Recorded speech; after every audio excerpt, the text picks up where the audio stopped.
Hello, class of 2021. Your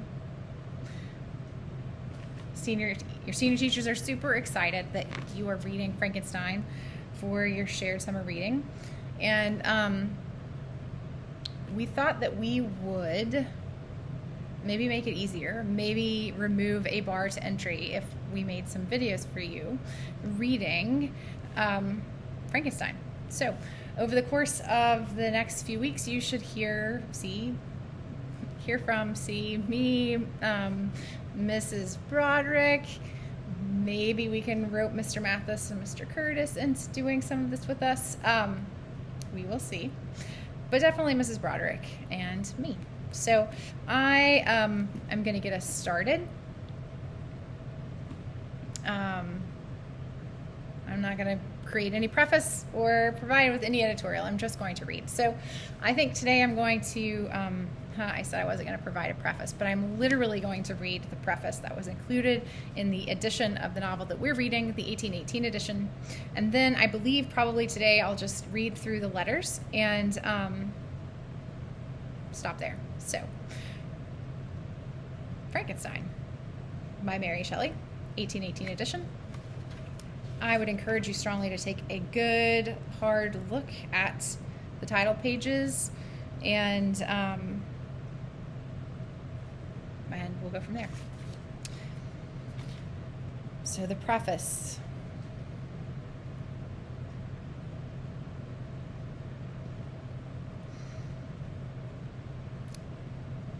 Which itself was written by Percy Shelley, Mary's husband, for the second edition, which is not the edition of the text that we're reading.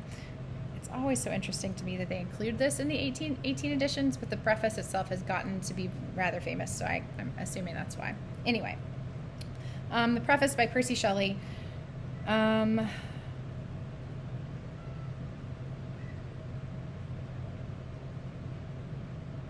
cat Remy may join us in a second. I think he's going to come over here. I'm going to get started anyway. If he comes over here, great. You'll know him then. The event on which this fiction is founded has been supposed by Dr. Darwin and some of the physiological writers of Germany as not of impossible occurrence. I shall not be supposed as according the remotest degree of serious faith to such an imagination. Yet, in assuming it as the basis of a work of fancy, I have not considered myself as merely weaving a series of supernatural terrors.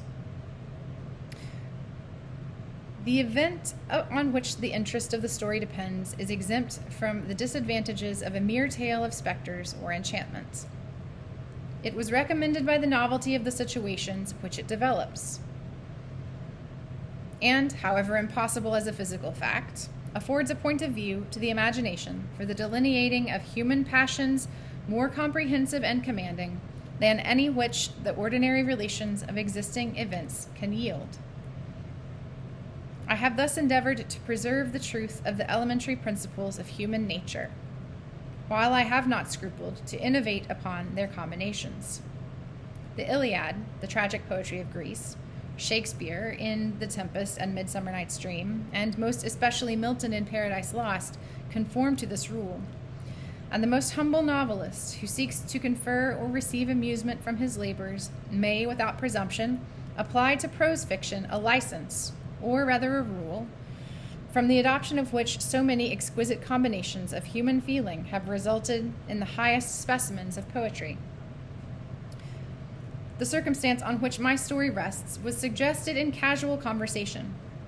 It was commenced partly as a source of amusement and partly as an expedient for exercising any untried resources of mind. Other motives were mingled with these as the work proceeded. I am by no means indifferent to the manner in which whatever moral tendencies exist in the sentiments or characters it contains shall affect the reader. Yet my chief concern in this respect has been limited to the avoiding the enervating effects of the novels of the present day, and to the exhibition of the amiableness of domestic affection, and the excellence of universal virtue. The opinions which naturally spring from the character and situation of the hero are by no means to be conceived as existing always in my own conviction. Nor is any inference justly to be drawn from the following pages as prejudicing any philosophical doctrine of any kind. It is a subject also of additional interest to the author that the story was begun in the majestic region where the scene is principally laid, and in society which cannot cease to be regretted. I passed the summer of 1816 in the environs of Geneva. The season was cold and rainy, and in the evenings we crowded around a blazing wood fire and occasionally amused ourselves with some German stories of ghosts which happened to fall into our hands. These tales excited in us a playful desire of imitation.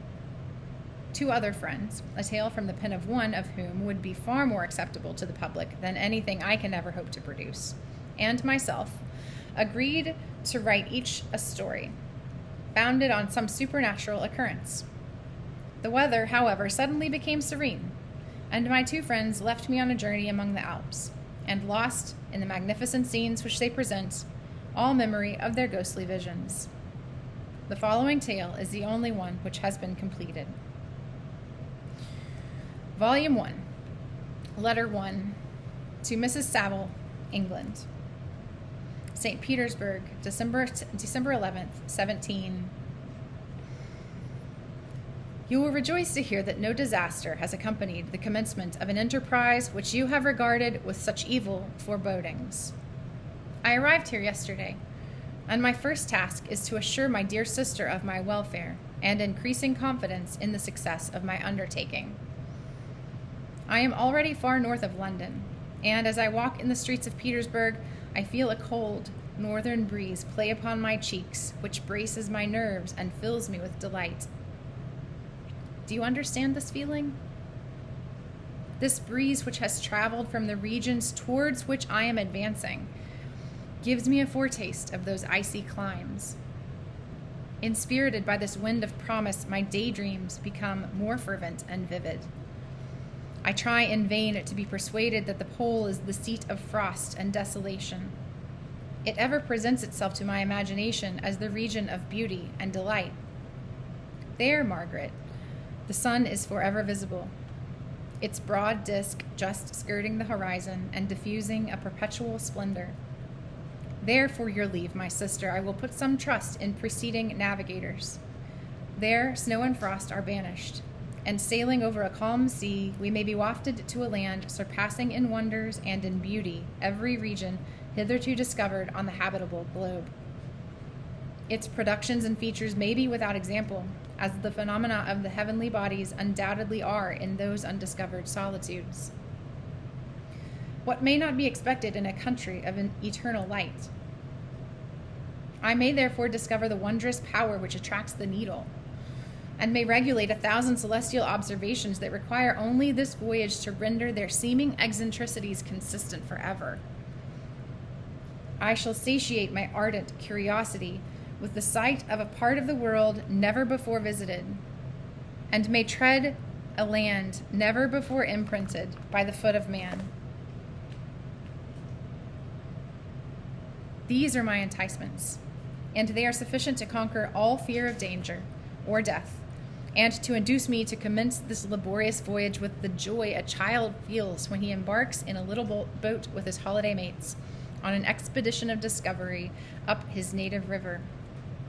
But, supposing all these conjectures to be false, you cannot contest the inestimable benefit which I shall confer on all mankind to the last generation, by discovering a passage near the pole to those countries, to reach which at present so many months are requisite, or by ascertaining the secret of the magnet, which, if at all possible, can only be effected by an undertaking such as mine.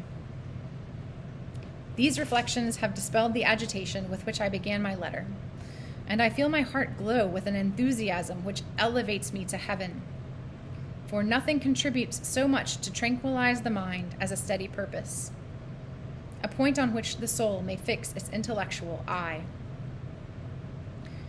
This expedition has been the favorite dream of my early years. I have read with ardor the accounts of the various voyages which have been made in the prospect of arriving at the North Pacific Ocean through the seas which surround the pole. You may remember that a history of all the voyages made for purposes of discovery composed the whole of our good Uncle Thomas's library. My education was neglected, yet I was passionately fond of reading. These volumes were my study, day and night, and my familiarity with them increased that regret which I had felt as a child on learning that my father's dying injunction had forbidden my uncle to allow me to embark in a seafaring life. These visions faded when I perused for the first time those poets whose effusions entranced my soul and lifted it to heaven. I also became a poet, and for 1 year lived in a paradise of my own creation.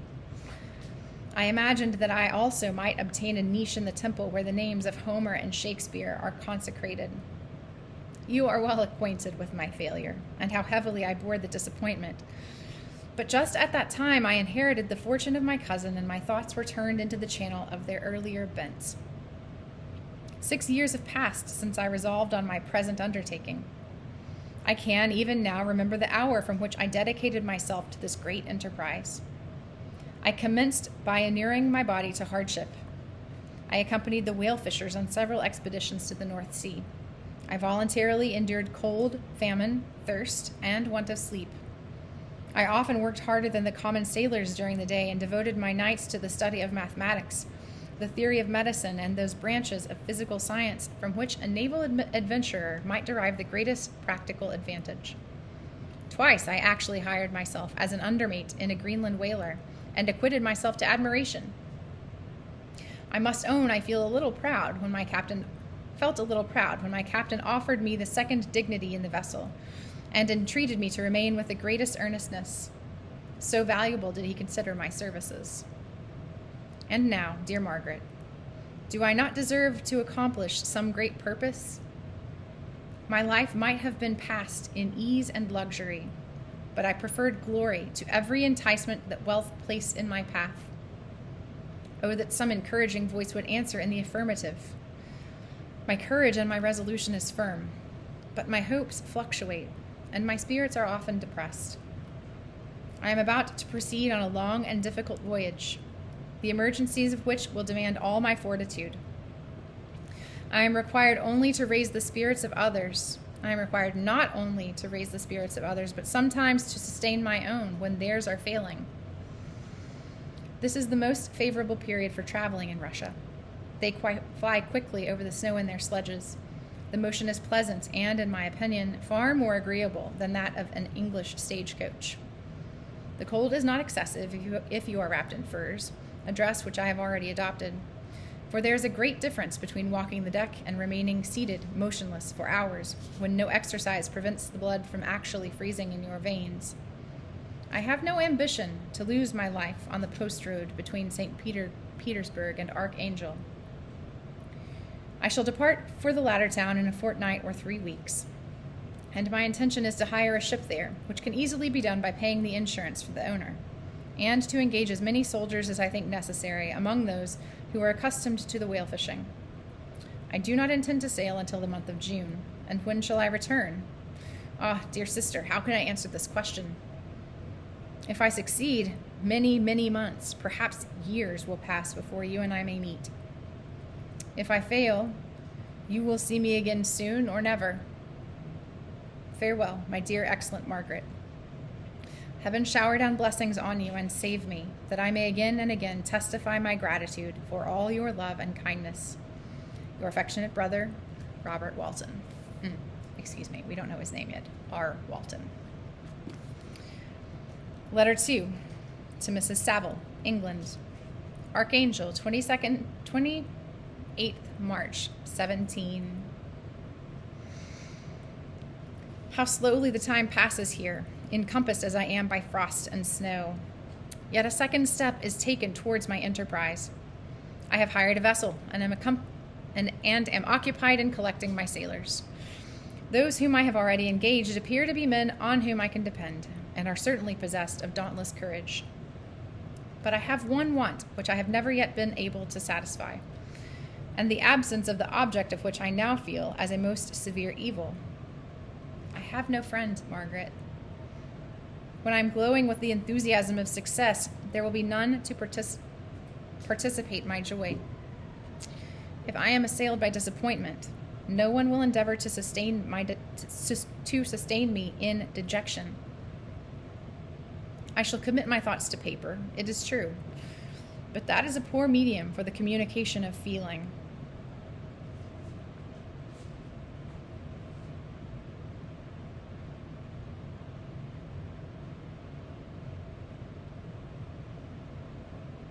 Here.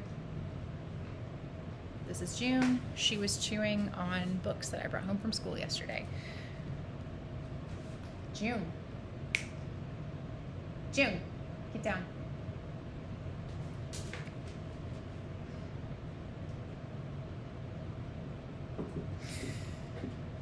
I desire the company of a man who would sympathize with me, whose eyes would reply to mine. You may deem me a romantic, my dear sister, but I bitterly feel the want of a friend. I have no one near me. Gentle yet courageous, possessed of a cultivated as well as of a capacious mind, whose tastes are like my own, to approve or amend my plans. How would such a friend repair the faults of your poor brother? I am too ardent in execution and too impatient of difficulties. But it is still a greater evil to me that I am self-educated. For the first 14 years of my life, I ran wild on a common and read nothing but our Uncle Thomas's books of voyages.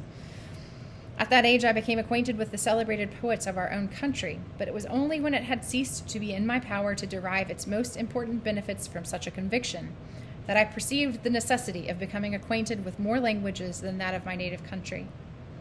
Now I'm 28, and in reality more illiterate than many schoolboys of 15. It is true that I have thought more, and that my daydreams are more extended and magnificent, but they want, as painters call it, keeping. And I greatly need a friend who would have sense enough not to despise me as a romantic, and affection enough for me to endeavor to regulate my mind. Well, these are useless complaints. I shall certainly find no friend on the wide ocean, nor even here in Archangel, among merchants and seamen. Yet some feelings, unallied to the dross of human nature, beat even in these rugged bosoms.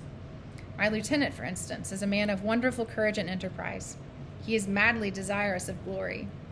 He is an Englishman, and in the midst of national and professional prejudices, unsoftened by cultivation, retains some of the noblest endowments of humanity. I first became acquainted with him on board a whaling vessel. Finding that he was unemployed in his city, I easily engaged him to assist in my enterprise. June.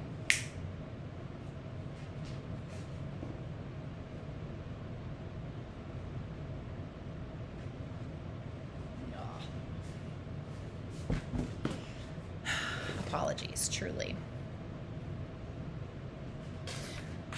The master is a person of an excellent disposition, and is remarkable in the ship for his gentleness and the mildness of his discipline. He is indeed of so amiable a nature that he will not hunt, a favorite and almost the only amusement here, because he cannot endure to spill blood. He is, moreover, heroically generous. Some years ago he loved a Russian lady of moderate fortune, and having amassed a considerable sum in prize money, the father of the girl consented to the match. He saw his mistress once before the destined ceremony, but she was bathed in tears, and throwing herself at his feet, entreated him to spare her, confessing at the same time that she loved another, but that he was poor and that her father would never consent to the union. My generous friend reassured the suppliant, and on being informed of the name of her lover, instantly abandoned his pursuit. He had already bought a farm with his money, on which he had designed to pass the remainder of his life. But he bestowed the whole on his rival, together with the remains of his prize money, to purchase stock, and then himself solicited the young woman's father to consent to her marriage with her lover. But the old man decidedly refused, thinking himself bound in honor to my friend, who, when he found the father inexorable, quitted his country, nor returned until he heard that his former mistress was married according to her inclinations. What a noble fellow, you will exclaim. He is so. But then he has passed all his life on board a vessel, and has scarcely an idea beyond the rope and the shroud. But do not suppose that because I complain a little, or because I can conceive a consolation for my toils, which I may never know, that I am wavering in my resolutions. Those are as fixed as fate, and my voyage is only now delayed until the weather shall permit my embarkation.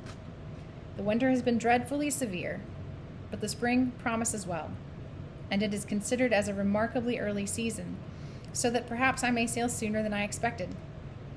I shall do nothing rashly. You know me sufficiently to confide in my prudence and considerateness whenever the safety of others is committed to my care. I cannot describe to you my sensations on the near prospect of my undertaking. It is impossible to communicate to you a conception of the trembling sensation, half pleasurable and half fearful, with which I am preparing to depart. I am going to unexplored regions, to the land of mist and snow, but I shall kill no albatross. Therefore do not be alarmed for my safety. Shall I meet you again after having traversed immense seas and returned by the most southern cape of Africa or America? I dare not expect such success, yet I cannot bear to look on the reverse of the picture. Continue to write to me by every opportunity. I may receive your letters, though the chance is very doubtful, on some occasions when I need them most to support my spirits. I love you very tenderly. Remember me with affection, should you ever hear from me again. Your affectionate brother, Robert Walton. Letter 3. To Mrs. Saville, England, July 7th, 17. To my dear sister, I write a few lines in haste to say that I am safe and well advanced on my voyage. This letter will reach England by a merchantman now on its homeward voyage from Archangel. More fortunate than I, who may not see my native land perhaps for many years.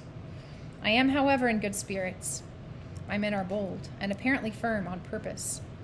Nor do the floating sheets of ice that continually pass us, indicating the dangers of a region towards which we are advancing, appear to dismay them.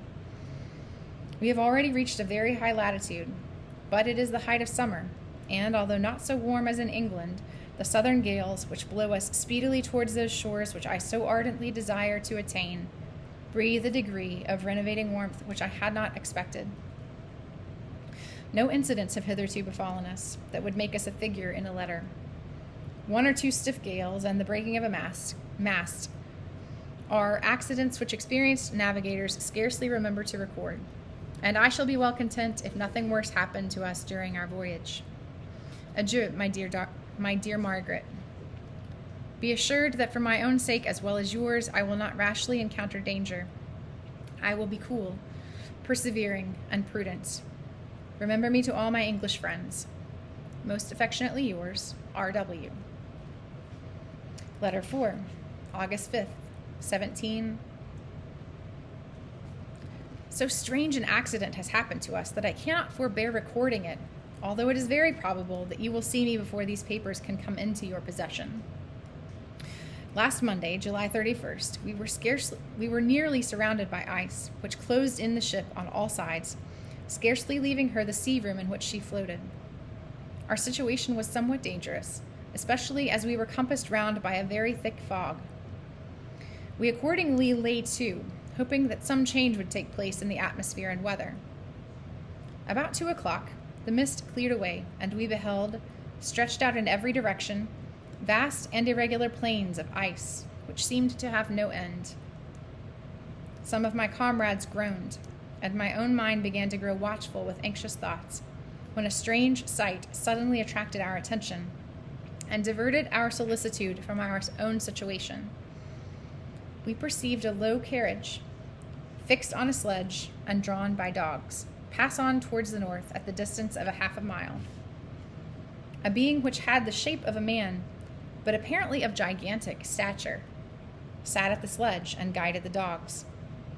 We watched the rapid progress of the traveler with our telescopes until he was lost among the distant inequalities of ice.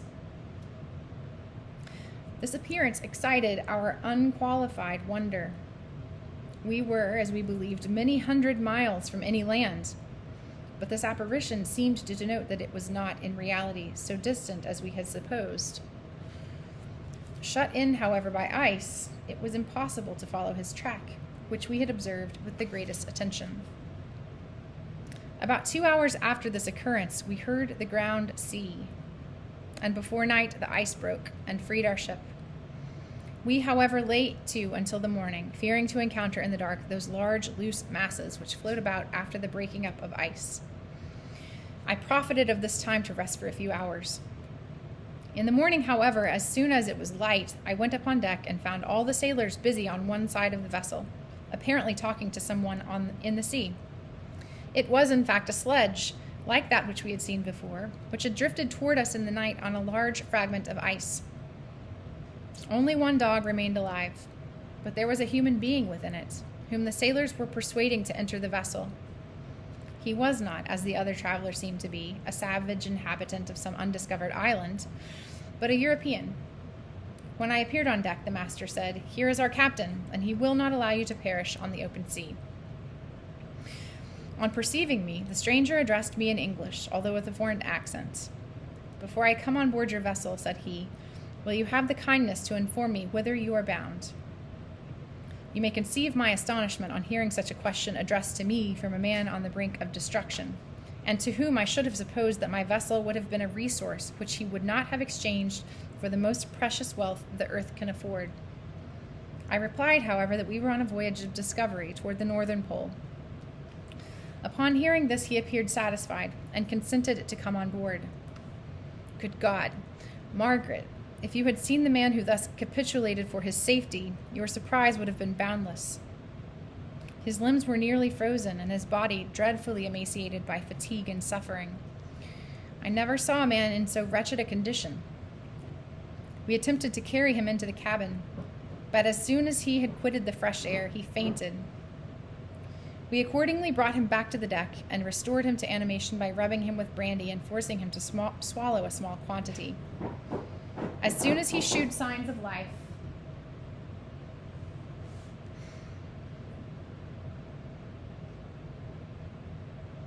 we wrapped him up in blankets and placed him near the chimney of the kitchen stove. By slow degrees, he recovered and ate a little soup, which restored him wonderfully. 2 days passed in this manner before he was able to speak, and I often feared that his sufferings had deprived him of understanding. When he had in some measure recovered, I removed him to my own cabin, and attended on him as much as my duty would permit. I never saw a more interesting creature. His eyes have generally an expression of wildness and even madness. But there are moments when, if anyone performs an act of kindness towards him, or does him any of the most trifling service, his whole countenance is lighted up, as it were, with a beam of benevolence and sweetness that I never saw equaled. But he is generally melancholy and despairing, and sometimes he gnashes his teeth as if impatient of the weight of woes that oppresses him. June! Hey! No. Get down.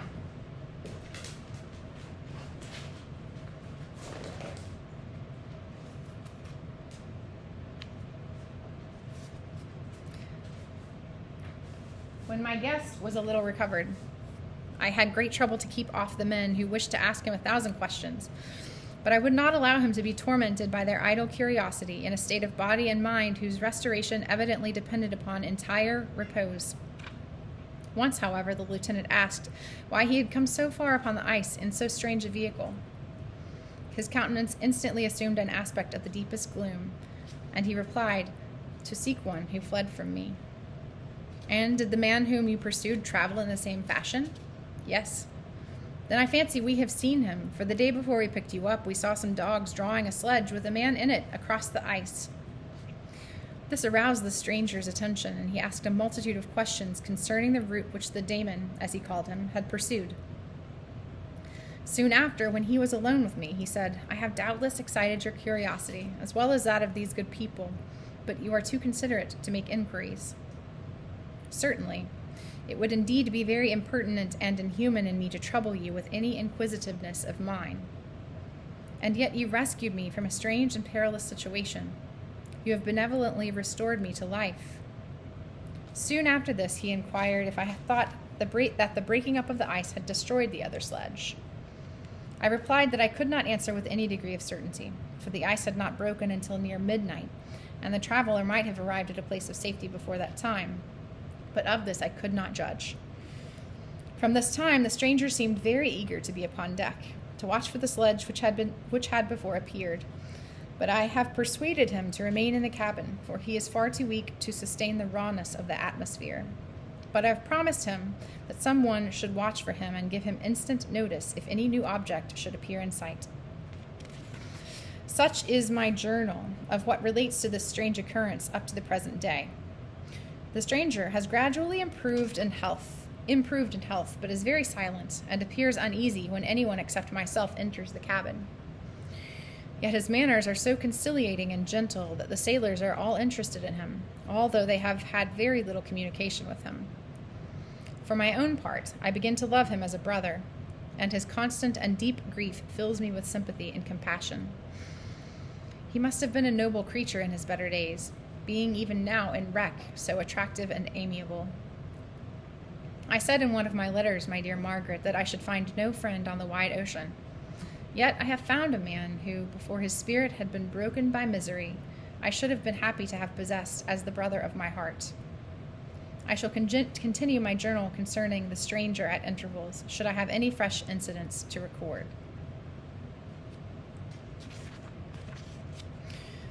August 13th, 17. My affection for my guest increases every day. He excites at once my admiration and my pity to an astonishing degree. How can I see so noble a creature destroyed by misery without feeling the most poignant grief? He is so gentle, yet so wise. His mind is so cultivated, and when he speaks, although his words are culled with the choicest art, yet they flow with rapidity and unparalleled eloquence. He is now much recovered from his illness, and is continually on the deck, apparently watching for the sledge that preceded his own. Yet, although unhappy, he is not so utterly occupied by his own misery, but that he interests himself deeply in the employments of others. He has asked me many questions concerning my design, and I have related my little history frankly to him. He appeared pleased with the confidence and suggested several alterations in my plan, which I shall find exceedingly useful. There is no pedantry in his manner, but all he does appears to spring solely from the interest he instinctively takes in the welfare of those who surround him. He is often overcome by gloom, and then he sits by himself and tries to overcome all that is sullen or unsocial in his humor. These paroxysms pass from him like a cloud from before the sun, though his dejection never leaves him. I have endeavored to win his confidence, and I trust that I have succeeded. One day I mentioned to him the desire I had always felt of finding a friend who might sympathize with me and direct me by his counsel. I said, I did not belong to that class of men who are offended by advice. I am self-educated, and perhaps I hardly rely sufficiently upon my own powers. I wish, therefore, that my... June. No. I wish, therefore, that my companion should be wiser and more experienced than myself, to confirm and support me. Nor have I believed it impossible to find a true friend. I agree with you, replied the stranger, in believing that friendship is not only a desirable but a possible acquisition. I once had a friend, the most noble of human creatures, and am entitled therefore to judge respecting friendship. You have hope, and the world before you, and have no cause for despair. But I have lost everything, and cannot begin life anew. As he said this, his countenance became expressive of a calm, settled grief that touched me to the heart.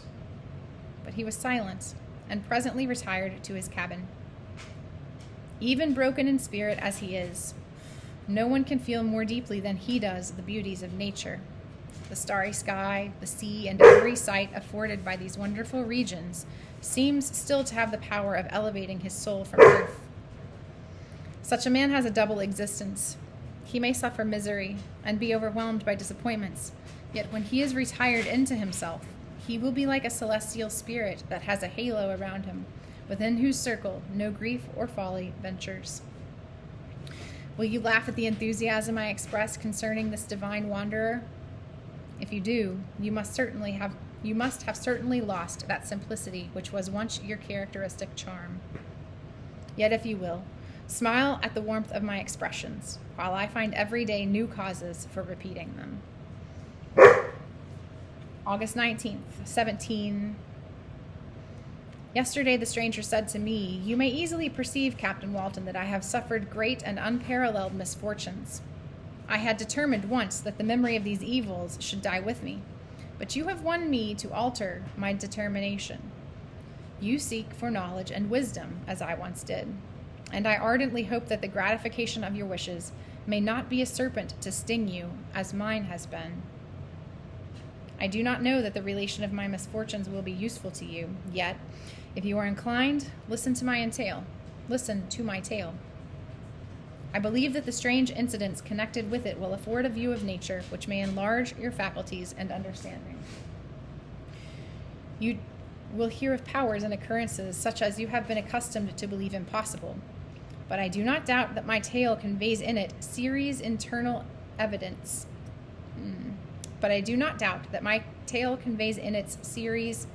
internal evidence of the truth of the events of which it is composed. You may easily conceive that I was much gratified by the offered communication, yet I could not endure that he should renew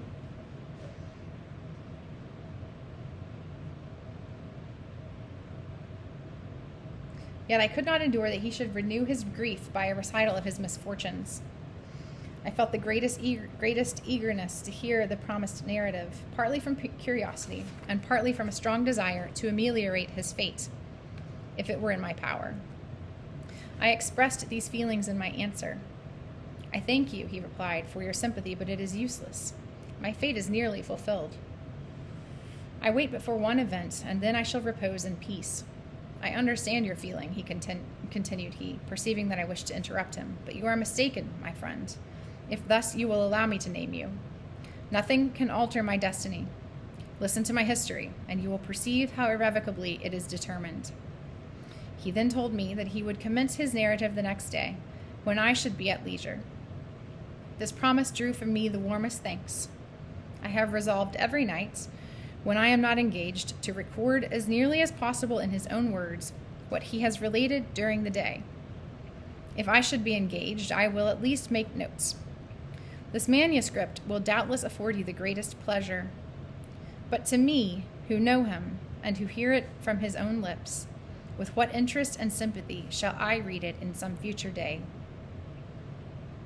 Okay, so that was the preface and then all of the letters that lead into chapter 1 of volume 1. Stay tuned for more of Mary Shelley's Frankenstein. Sorry for the interruptions by June and by Remy. I guess we could look at them as interruptions, or we could look at them as introductions to these two animals who, if you have classes with me at least this year, and if we are not just in person the whole time, you will likely have a chance to meet and become well acquainted with. So anyway, I hope you enjoyed reading along, listening along. Be sure to have your book out, listen and read. Keep your pen or your pencil in your hand, do some annotating, make some notes. If you're an AP Liter, be sure to make some notes in your commonplace book. If you are taking on-level English, then make some notes in whatever notebook you have handy. Write down questions. And we will do more of this soon. Hopefully, maybe tomorrow. If not, very soon hereafter. All right, stay tuned for more.